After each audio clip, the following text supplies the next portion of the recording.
तो हेलो दोस्तों, तुम्हारा स्वागत है मेरे इस यूट्यूब चैनल पर।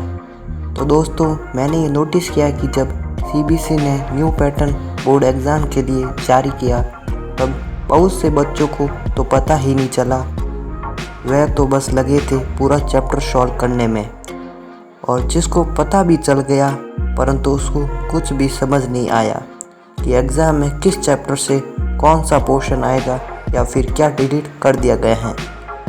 तो हमें अब क्या कुछ पढ़ना है और कितना पढ़ना है, कौन सा पोर्शन अब कितने मार्क्स का आएगा, हम क्या करें ताकि एमसीक्यू फॉर्मेट एग्ज़ाम को टाइमली कंप्लीट कर पाए। तो इन सभी सवालों का जवाब दूंगा मैं आज आपको इस एक वीडियो में अपने मैथ सब्जेक्ट से रिलेटेड। तो वीडियो पूरा देखना और सभी चीज़ों को पेन पेंसिल लेकर अपने मैथ्स कॉपी के लास्ट पेज या फिर किसी खाली पेज पर लिख देना और फिर लग जाना अपनी एग्ज़ाम की प्रिपरेशन पर। तो दोस्तों, अब हम देखते हैं अपना मैथ्स के टर्म फर्स्ट एग्ज़ाम का सिलेबस। तो इसमें है ना अपने यूनिट्स है कुछ। तो सबसे पहले यूनिट्स है नंबर सिस्टम। ये आएगी तुम्हारा एग्ज़ाम में 6 नंबर की, याद रखना। और इसमें एक ही चैप्टर है, वो है रियल नंबर्स। इसमें जो कमी पोर्शन है वो है एक तो फंडामेंटल थ्योरम, इसके तुम कॉन्सेप्ट, एग्जाम्पल और एक्सरसाइज 2 को अच्छे से देखना। और फिर अगला है अपना topic decimal expansion of numbers in terms of terminating और नॉन टर्मिनेटिंग। इसमें तुमको एक्सरसाइज 4 और इसके एग्जाम्पल और इसके कॉन्सेप्ट को अच्छे से देखना है। फिर है इसमें जो डिलीटेड पोर्शन है उसमें एक तो इक्विलेट्स डिवीजन लेमा, जो कि तुम्हारे एक्सरसाइज फर्स्ट और एग्जाम्पल 2 और 3 से रिलेटेड है। और फिर है अगला टॉपिक जो डिलीटेड है वो है इरेशनलिटी प्रूफ। इसमें तुम्हारी है एक्सरसाइज 3 और इससे पहले के एग्जाम्पल्स। अब है अपना अगला यूनिट जिसका नाम है अलजेब्रा, जो कि आएगा तुम्हारे 10 नंबर्स का। इसमें है 2 चैप्टर, एक तो है पॉलिनोमियल्स और दूसरा है pairs of linear equation in 2 variables. तो यानी जो पॉलिनोमियल्स है उसमें कमिंग पोर्शन में है अपना जीरोस ऑफ पॉलिनोमियल्स, इसका कॉन्सेप्ट, एग्जाम्पल्स और एक्सरसाइज फर्स्ट को अच्छे से देखना। और अगला टॉपिक है इसमें relationship between zeros and coefficients of quadratic polynomials, और इसका तुम्हें एक्सरसाइज 2 है इससे रिलेटेड। और जो अब इस चैप्टर में डिलीटेड पोर्शन है वो तो है तुम्हारा डिवीजन एल्गोरिथम फॉर पॉलिनोमियल्स। इस पर तुम्हारे एक्सरसाइज 3, 4 और इसके एग्जाम्पल्स, मतलब जो एक्सरसाइज 2 है उसके बाद तुम्हें कुछ नहीं देखना है। फिर है तुम्हारा अगला चैप्टर 3 जिसका नाम है pairs of linear equation in 2 variables. इसमें जो कमिंग पोर्शन है वो है all topics come with each example, exercise and concept. जो डिलीटेड पोर्शन है वो है cross multiplication method will not be used. आपको इसमें क्रॉस मल्टीप्लिकेशन मेथड नहीं यूज़ करना है क्योंकि ये मेथड बहुत ज़्यादा लंबा है, इसलिए सीबीएसई ने इसे हटा दिया है। ओके। और इसमें तुम्हें एक एडवाइस देता हूँ ताकि तुम अपना कोर्स इजीली कंप्लीट कर सको। तो no need to solve big questions as paper in MCQ format. इसमें तुम्हें बड़े क्वेश्चन सॉल्व करने की ज़रूरत नहीं क्योंकि पेपर हमारा एमसीक्यू फॉर्मेट में ही है। अगला unit, third unit coordinate geometry. ये आएगा तुम्हारे 6 नंबर्स का। फिर इसमें एक ही चैप्टर है, चैप्टर नंबर 7 कोऑर्डिनेट ज्योमेट्री। इसमें जो कमिंग पोर्शन है वो है लाइंस इन 2 डायमेंशन। इसमें एक्सरसाइज फर्स्ट और इसके एग्जाम्पल अच्छे से देखना। फिर अगला टॉपिक है graphs of linear equation, distance formula और एक सेक्शन फार्मूला जो कि तुम्हारे इंटरनल असेसमेंट में काम का है। और इन पे है तुम्हारे एक्सरसाइज 2 और एग्जाम्पल्स, इन्हें भी अच्छे से देखना। और इस चैप्टर का जो डिलीटेड पोर्शन है वो है एरिया ऑफ ट्राइंगल, इनके एक्सरसाइज 3 और इसके आगे क्वेश्चन तुम्हारे लिए इस साल इम्पोर्टेंट नहीं है। फिर अगला पोर्शन है यूनिट 4 ज्योमेट्री, वो है और तुम्हारे लिए 6 नंबर्स का। इसमें एक ही चैप्टर पूछेंगे, चैप्टर 5 ट्राइंगल्स। इसका जो कमिंग पोर्शन है वो है तुम्हारे इसकी डेफिनेशंस, इसके एग्जाम्पल्स, जो counter examples of similar triangles, ये तुम्हें अच्छे से प्रिपेयर करना है। और इसमें एक खास बात है, जो थ्योरम बेस्ड क्वेश्चंस आएंगे, जो मैंने एडवाइस में लिखा है कि no need to learn proofs of statement and theorems, यानी कि आपको पूरी थ्योरम्स को प्रूव नहीं याद करने, क्योंकि यहाँ पर सिर्फ थ्योरम पर बेस्ड क्वेश्चंस ही आएंगे। क्योंकि आप भी जानते हैं एमसीक्यू में बड़े बड़े प्रूफ्स तो पूछ नहीं सकते। और इस चैप्टर में नो रिडक्शन ऑफ सिलेबस, ये भी है, इसमें कोई रिडक्ट नहीं किया गया है, परंतु आपको प्रूफ्स नहीं याद करने। फिर अगला यूनिट है 5 जिसका नाम है ट्राइगोनोमेट्री। यह तुम्हारे 5 नंबर्स की ट्राइगोनोमेट्री तुम्हारे 5 नंबर्स की आएगी। और इसमें एक चैप्टर है, chapter number 8 introduction to trigonometry. इसमें जो कमिंग पोर्शन है वो तो है ट्राइगोनोमेट्रिक रेशियोज, जो है तुम्हारा एक्सरसाइज फर्स्ट और इसके एग्जांपल्स। फिर अगला टॉपिक है trigonometric ratios of 30 degree, 45 degree and 60 degree. सिर्फ इन 3 एंगल्स का ही ट्राइग्नोमेट्रिक रेशियोज पूछेंगे तुम्हें। फिर अगला है कि रिलेशनशिप बिटवीन रेशियोज, इस पर तुम्हारा एक्सरसाइज 2 और इसके एग्जांपल से अच्छे से ध्यान से देख लेना। और फिर है एक अपना ट्राइग्नोमेट्रिक आइडेंटिटीज, इसमें जो तुम्हारा एक्सरसाइज 4 और एग्जांपल्स हैं इन्हें अच्छे से देखना है। और इस चैप्टर का जो तुम्हारा डिलीटेड पोर्शन है वो कौन सा है, एक तो है कॉम्प्लीमेंट्री एंगल्स, इस पर तुम्हारा एक्सरसाइज 8.3 और एग्जांपल 9, 10 और 11 नहीं आएंगे एग्जाम में। ओके। फिर अगला यूनिट है यूनिट 6 मेंसुरेशन, जो कि तुम्हारा एग्जाम आएगा पूरे 4 नंबर्स का। फिर इसमें है ना एक चैप्टर है अपना chapter number 12 areas related to circle, वो जो कि पूछा जाएगा। और इसमें है coming portion parameters and area of circle and area of sector and segment of circle. और अगला है topic area of combinations of plane figures. और इन टॉपिक में तुम्हें पूछे जाएंगे प्रॉब्लम बेस्ड क्वेश्चंस और जो एक्सरसाइज के क्वेश्चंस हैं उनसे एमसीक्यूज। फिर इस चैप्टर से जो डिलीटेड पोर्शन है वो तो है अपना एक सेगमेंट ऑफ सर्कल, जिसका एरिया फाइंड करने के लिए काम का है, जो कि डिलीट कर दिया गया है। और इसमें एक और ख़ास बात, जो सेंट्रल एंगल है other than 60 degree and 90 degree वो भी एग्जाम में नहीं पूछे जाएंगे। और जो प्लेन फिगर्स है अदर देन ट्राइंगल, सर्कल और सिंपल क्वाड्रिलेटरल है, इनसे अलग प्लेन फिगर्स भी एग्जाम में नहीं पूछे जाएंगे। फिर अपना अगला लास्ट यूनिट नंबर 7, जिसका नाम है स्टैटिक्स एंड प्रोबेबिलिटी। यह आएगा तुम्हारा एग्जाम में 3 मार्क्स का। इससे एक चैप्टर पूछा जाएगा चैप्टर नंबर 15 प्रोबेबिलिटी। इसका जो कमिंग पोर्शन है वो तो है क्लासिकल डेफिनेशन ऑफ इट, इसकी कुछ क्लासिकल डेफिनेशंस वो बतानी है।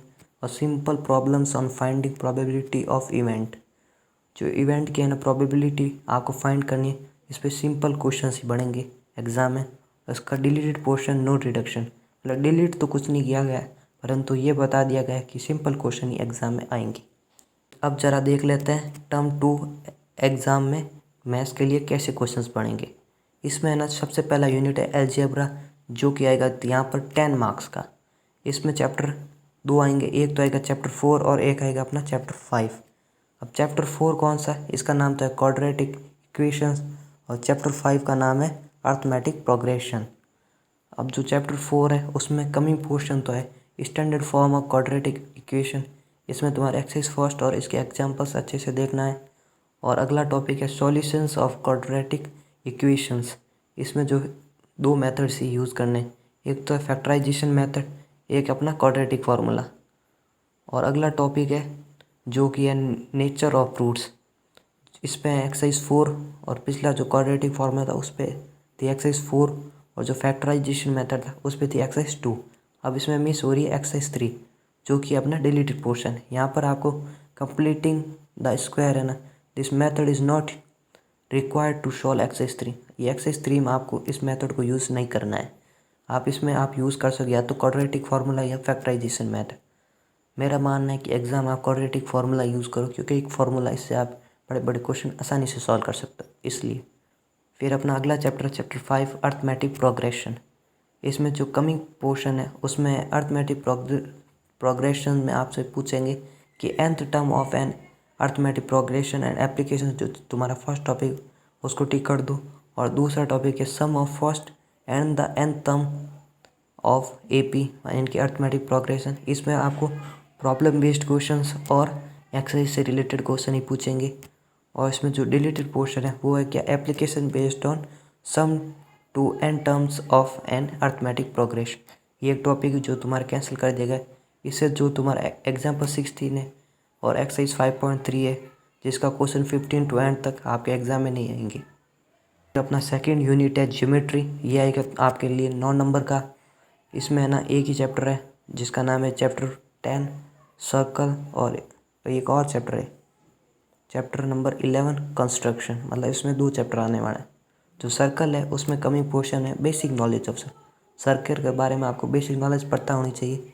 और tangent to circle at point of contact, इससे ना थ्योरम 1 और 2 with the proof and exercise, इनका प्रूफ और एक्सरसाइज आपको पता होना चाहिए। मतलब प्रूफ तो आपको ऐसे ज़रूरी नहीं है, परंतु इसकी एक्सरसाइज है ना प्रूफ बेस्ड क्वेश्चन आपको पता होने चाहिए।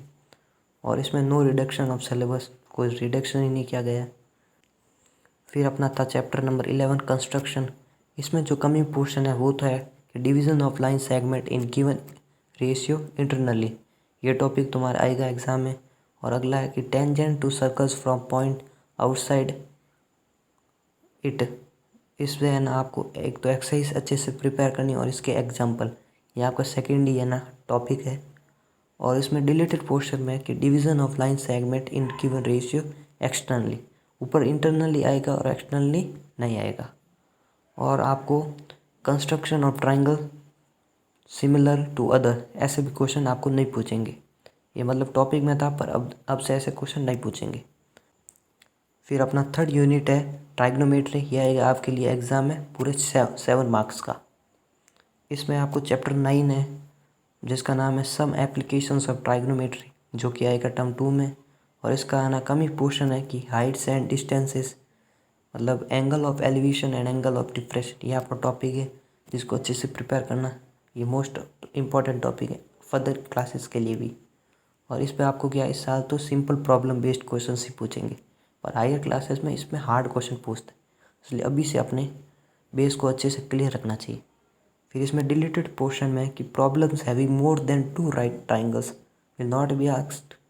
और angle of elevation and depression other than 30 degree 45 degree and 60 degree will not be asked. मतलब 30 डिग्री 45 एंड 60 डिग्री के अलावा जो भी angle of elevation and depression है वो नहीं पूछे जाएंगे। फिर अपना यूनिट 4 है जिसका नाम है मेंसुरेशन। यह आएगा आपके लिए 6 मार्क्स का। इसमें ना एक तो है चैप्टर नंबर 13 जो कि पूछा जाएगा, जिसका नाम है सरफेस एरिया एंड वॉल्यूम। इसका जो कमी पोर्शन है वो तो है surface area and volumes of combination of any 2 figures. मतलब 2 फिगर्स का कॉम्बिनेशन वो करके आपको पूछेंगे उनका सरफेस एरिया और वॉल्यूम बताओ।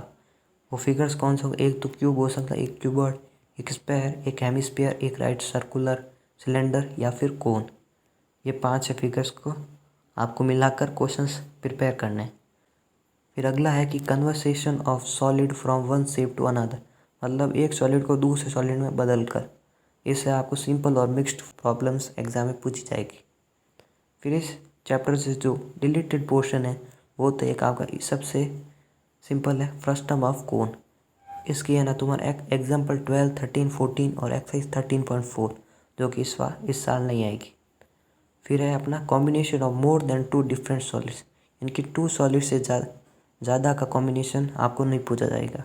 मतलब लेट बी सपोज एक यहाँ पर बना दिया आपके लिए क्या क्यूब, इसके ऊपर बना दिया आपके लिए क्या एक कोन। ये वाला 2 फिगर है, पर इसमें तीसरा फिगर आपके लिए ऐड नहीं कर सकते जिसकी क्या सिलेंडर। मतलब 3 फिगर्स के क्वेश्चन बढ़ते हैं, पर इस साल सिर्फ 2 फिगर के क्वेश्चन होंगे। ओके। फिर अपना लास्ट यूनिट है स्टैटिक्स एंड प्रोबेबिलिटी, जो कि 8 मार्क्स का एग्जाम आता है। इससे आपको चैप्टर 14 पूछा जाएगा टर्म 2 में, जिसका नाम है स्टैटिक्स। पिछले टर्म फर्स्ट में प्रोबेबिलिटी था और टर्म सेकेंड में स्टैटिक्स। इससे जो कमिंग पोर्शन है वो तो है क्या मीन, मीडियन और mode of group data. Group data का आपको मीन, मीडियन और मोड पूछा जाएगा, जो आप 9th क्लास में अच्छे से प्रिपेयर करके आए होंगे। और इस साल न्यू क्या है कि जो मीन है ना आपको है ना 2 मेथड से पूछा जाएगा, कि या तो डायरेक्ट मेथड से बताओ या एज्यूम्ड मीन मेथड से। आप जो भी मेथड चाहो उसको यूज़ कर सकते हो। और इससे जो डिलीटेड पोर्शन में वो था कि स्टेप डिवीज़न मेथड।